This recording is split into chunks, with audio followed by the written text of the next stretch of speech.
علیکم ناظرین، آج ہم سورہ عدیات کے فوائد بیان کریں گے۔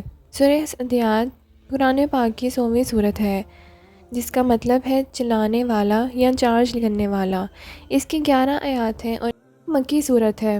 اس صورت کا مرکزی تصور یا موضوع یہ بتاتا ہے کہ اگر کوئی شخص آخرت سے انکار کر دے تو وہ کتنا بدکار ہو سکتا ہے۔ صورت میں اللہ کا شکر ادا کرنے اور دنیاوی لعنتوں کے آگے جھکنے سے بچنے کی بھی وضاحت کی گئی ہے۔ اس صورت میں اللہ تعالیٰ ہمیں متنبہ کرتا ہے کہ ہمارے ہر کام کی، حتیٰ کہ ہمارے پوشیدہ رازوں کی بھی چھان بین کی جائے گی۔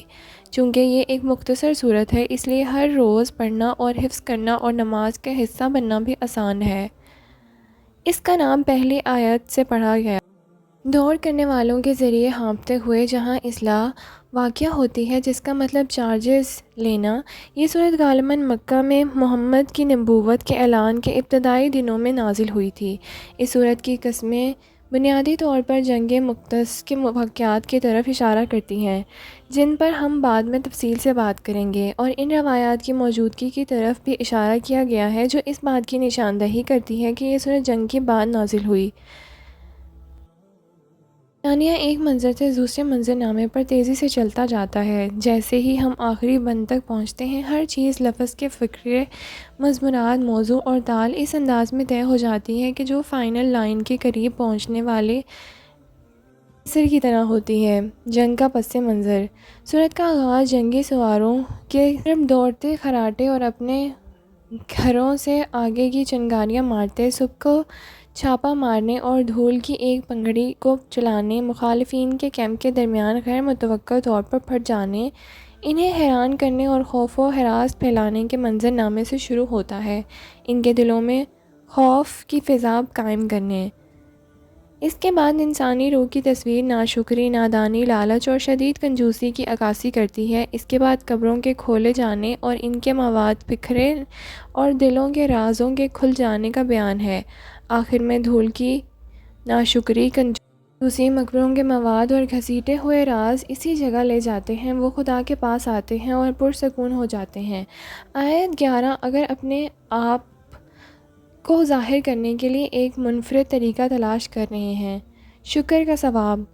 سورہ کی تاحب مضبوط اور گرجنے والی ہے، جو الٹی ہوئی قبروں اور لوگوں کو انوں سے زبردست نکالے گئے رازوں سے پیدا ہونے والے گرد آلود اور شرابے کے ماحول کے ساتھ اچھی طرح گھل مل جاتی ہے۔ ناشکری اور حد سے زیادہ کنجوسی سبھی تال کی ان خصوصیات سے پیش کی گئی ہے۔ گھوڑوں کی سر پر دوڑتی ہوئی اور گرجنے کی دھول بھری اور افراتفری کی بھگدڑ اس تصویر کا پس منظر فراہم کرتی ہے۔ نتیجے کے طور پر فریم اور تصویر کامل مطابقت پذیر ہے، قرآن کی تلاوت کے برابر۔ اگر ہر روز دہرایا جائے تو انعام پورے قرآن کی تلاوت کے برابر ہے۔ اس سورت کی تلاوت کرنے سے آدمی قرض معاف ہو جاتا ہے، اگر اس کے پاس بہت سے قرض دار ہوں۔ اللہ پر آپ کے یقین کو مضبوط کرے گی، یہ کہے بغیر کہ یہ تمام امتیازات ان لوگوں کے لیے مخصوص ہیں جو درجات پر پختہ یقین رکھتے ہیں اور ان پر عمل کرتے ہیں۔ یہ صورت اس شخص کو امن میں لے آئے گی جو اس کی تلاوت کرے گا۔ اگر کسی بھوکے فرد کی طرف سے کہا جائے تو اس سے کھانا حاصل کرنے میں مدد ملے گی، اگر کوئی پیاسا اس کو پڑھے تو اس کی پیاس بجھ جائے گی۔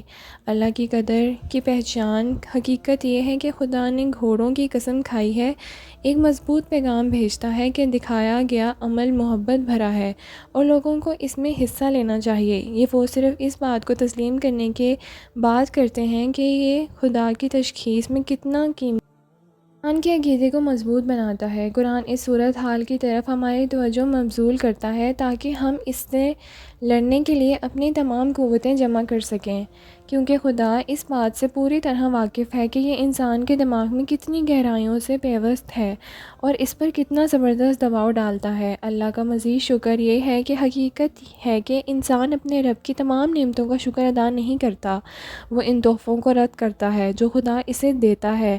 اس کی ناشکری اور ناشکری کی عکاسی بہت سے کاموں اور تبصروں میں ہے جو اس کے خلاف ثبوت کے طور پر استعمال ہوں گے، کیونکہ قیامت کے دن وہ دیانتدارانہ سچائی کا اعلان کرے گا، یہاں تک کہ اپنے خلاف بھی، بغیر کسی دلیل یا جواز کے۔ ایمان کو زندہ کرتا ہے۔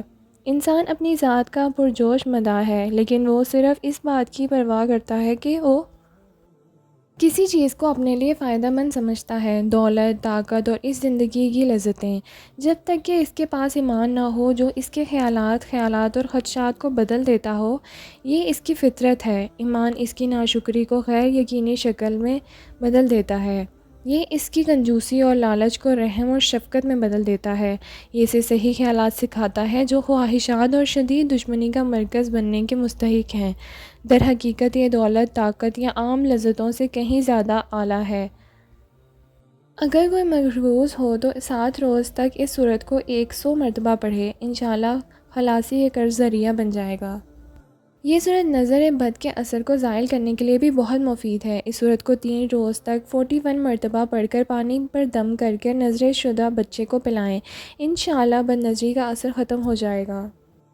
اس سورت کو 3 دفعہ پڑھ کر دم کرنے سے بد نظر کا اثر دور ہو اور آئندہ اس کی برکت سے من میں رہے گا۔ اس کا تعویذ پاس رکھنا آسانی معاش اور دفع خوف ہے۔ اگر کسی آدمی یا جانور کو نظر بد ہو جائے تو یہ سورت پڑھ کر دم کر لیں۔ اور آخر میں مذہب کے بغیر آدمی صرف چھوٹی چھوٹی خواہشات اور پریشانیوں کے ساتھ ایک شریر مخلوق ہے۔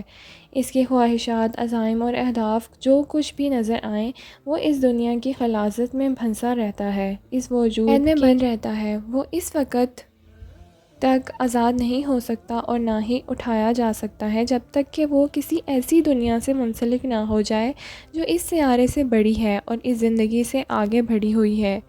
ایک ایسی دنیا جو خدا پہلی ہستی سے نکلتی ہے اور خدا کی طرف لوٹتی ہے، جو ابدی ہے۔ ایک ایسی دنیا جس میں یہ زندگی اور آنے والی زندگی آپس میں ملتی ہے اور اس کی کوئی انتہا نہیں۔